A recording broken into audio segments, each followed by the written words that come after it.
Boss, yung mga digmaan naman po, pakigawa ng video. I know nasa Bible that this is not the end. This is the beginning.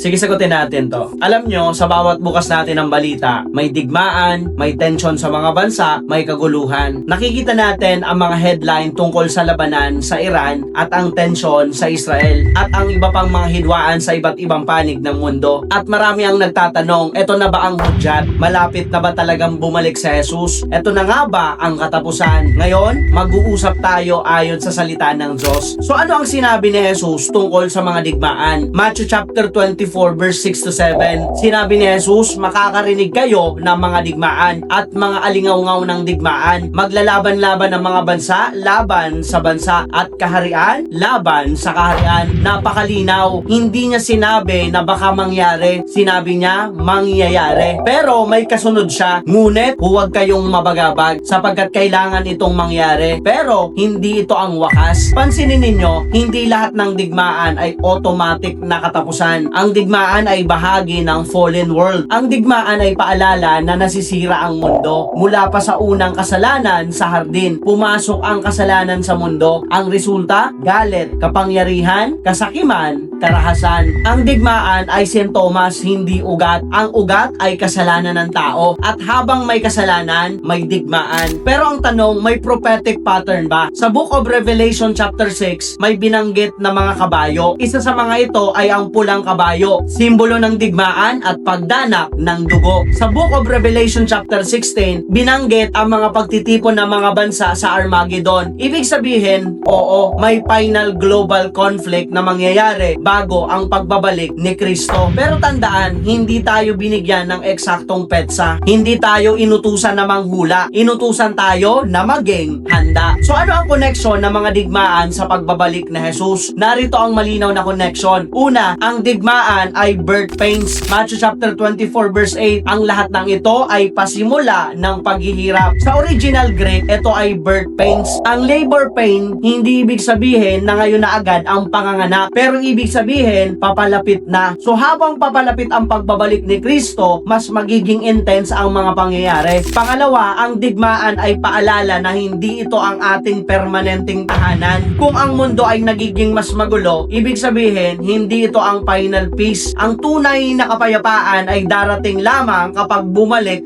si Kristo. Parang ganito, isipin mo ang langit, may kidlat, may kulog, may hangin. Ang kidlat ay hindi pa ang buong bagyo, pero sinasabi nitong may paparating. Ang mga digmaan ngayon ay parang kidlat. Hindi pa ito ang huling yugto, pero paalala ito na ang mundo ay papunta sa climax ng kasaysayan. Dapat ba tayong matakot? Ito ang mahalagang tanong. Kung ikaw ay wala kay Kristo, oo, dapat kang magising. Pero kung ikaw ay na kay Kristo, 1 Thessalonians chapter 5 verse 9, hindi tayo itinalaga sa puot, kundi sa kaligtasan. Ang pagbabalik ni Jesus ay hindi horror story para sa mananampalataya. Ito ay reunion, hindi ito terror. Ito ay hope. Sa bawat digmaan, may lalabas na magsasabing, eto na talaga. Pero tandaan, maraming digmaan na ang dumaan sa kasaysayan. World wars, cold wars, regional wars. Bawat generation, akala nila sila ang huli. Pero ang malinaw na mensahe ng Biblia ay hindi petsa ang hanapin, kundi kahandaan. Kapag may digmaan sa mundo, tanungin natin ang sarili natin, kung babalik si Jesus ngayon, handa ba tayo? May kapayapaan ba ako sa Diyos? Or mas attached ako sa mundong ito? Dahil ang tunay na tanong ay hindi anong bansa ang susunod, kundi handa na ba ang puso ko? Darating ang araw, ang mga tangke ay titigil, ang mga barel ay tatahimik, at ang mga bandera ay luluhod, at ang hari ng mga hari ay babalik, hindi bilang sanggol sa sabsaban, kundi bilang haring naghahari. Revelation chapter 19, siya ay darating na may kapangyarihan at kaluwalhatian, at sa araw na iyon, ang tanong ay hindi kung sino ang nanalo sa digmaan, ang tanong ay kanino